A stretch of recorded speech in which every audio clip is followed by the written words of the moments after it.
Assalamualaikum warahmatullahi wabarakatuh. Kita dari kelompok 1 ingin mewawancarai tentang pengaruh paparan media digital terhadap perkembangan kecerdasan emosional siswa sekolah dasar. Di sini kita berada di SDN Negeri Kaler. Ayo teman-teman. Kami di sini sedang berada dengan Ibu. Narasumber kami yaitu Ibu Lia Yulianti selaku guru kelas 6 dari SDN 6 Negeri Kaler.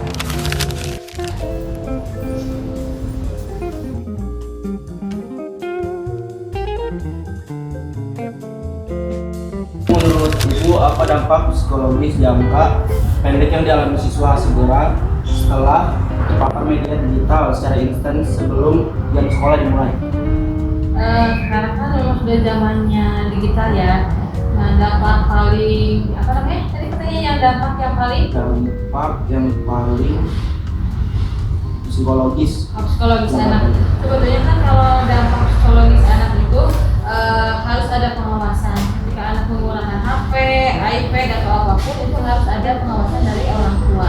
Jadi psikologisnya mungkin karena sekarang banyak game, banyak media sosial, TikTok dan sebagainya, mungkin bisa mempengaruhi ke cara berpikirnya, emosionalnya.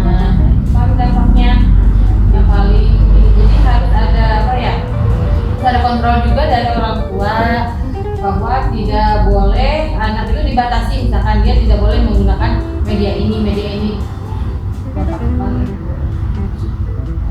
lagi. Menurut Ibu, siapa pihak yang paling bertanggung jawab dalam mengawasi konsumsi media digital di siswa di rumah? Kalau di rumah tentunya pasti orang tua, ayah ibu yang harus mengawasi anak ketika penggunaan media digital, elektronik dan sebagainya, karena pada saat sekarang kan sudah banyak pengaruh-pengaruh negatif, pengaruh-pengaruh buruk, terus konten-konten yang maksudnya negatif. Nah, paling yang harus bertanggung jawab itu kalau di rumah pastinya orang tua. Kecuali kalau yang di sekolah itu pasti tanggung jawabnya guru dan kepala sekolah. Terus, mengapa ada perbedaan tingkat kecerdasan emosional antara siswa yang didampingi orang tua saat menggunakan gadget dan yang tidak?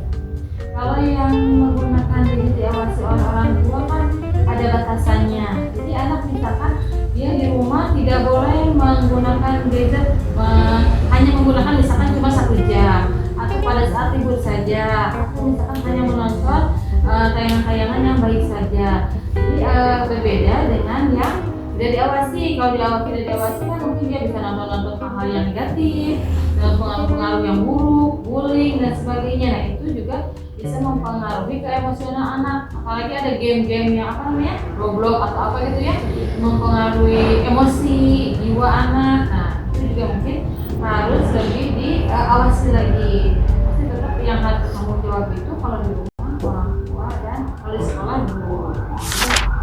Pemerataan lingkungan pendidikan memberikan akses media digital kepada siswa di rumah, sekolah, atau lingkungan teman.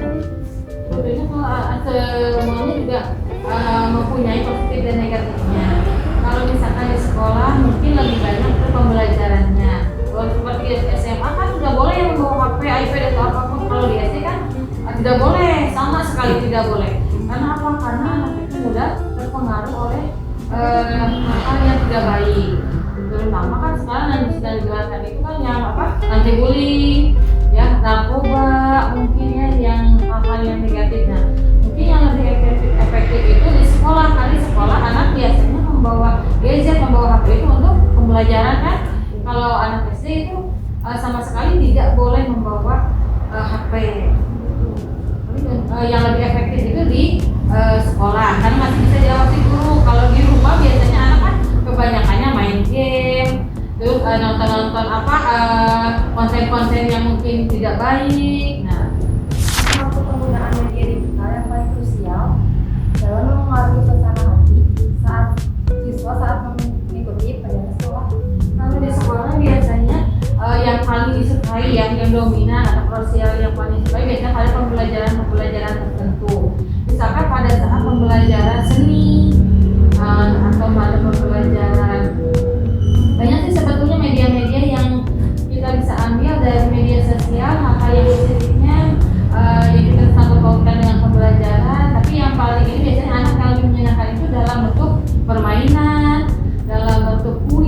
dalam bentuk permainan-permainan lah yang bisa menimbulkan semangat anak untuk belajar. Kalau di sekolah biasanya seperti itu. Seperti sekarang kalau di SD itu ada TV EFF-nya yang besar itu yang bisa digunakan. Nah itu anak-anak SD itu senang kalau pakai itu kan dia bisa belajarnya jadi tidak membosankan cuma di kelas duduk mendengarkan gitu ya.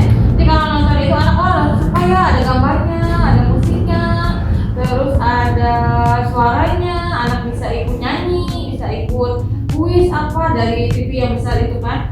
Paling itu kalau di SD. Kalau di SMA ya mungkin anak-anaknya udah lebih ngerti gitu ya, udah lebih paham bahwa oh iya kadang-kadang ini tidak baik, udah usah ditonton gitu ya, kadang ini tidak baik. Itu bisa memilah antara hal-hal yang baik dengan hal yang tidak. Bagaimana solusi yang dapat diterapkan guru untuk menyeimbangkan penggunaan media digital dengan pengembangan EQ siswa? Itu pengembangannya. Jadi anak itu tidak bahwa gini. Kalau pada saat sekarang gadget ya anak-anak yang sudah terpengaruh sekali oleh media digital. Jadi itu tadi. Jadi yang bertanggung jawab itu kan kalau di rumah orang tua, kalau di sekolah guru. Jadi adanya tanggung jawab, adanya pembatasan dari siswa, dari orang tua. Jadi tidak semua pembelajaran itu harus menggunakan media sosial.